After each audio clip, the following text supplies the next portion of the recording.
നാളെയാണ് വൈകുണ്ഠ ഏകാദശി അഥവാ സ്വർഗവാതിൽ ഏകാദശി. ഡിസംബർ 31-നാണ് ഈ വർഷത്തെ വൈകുണ്ഠ ഏകാദശി.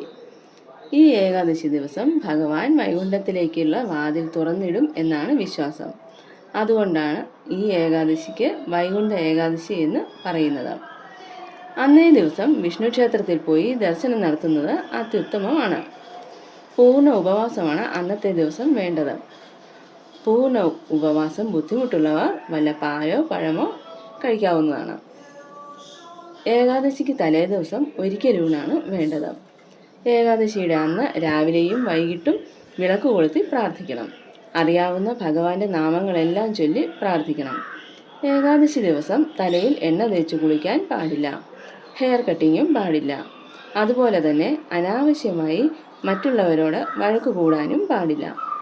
നല്ല കാര്യങ്ങൾ മാത്രം പറയുക, കാണുക, കേൾക്കുക.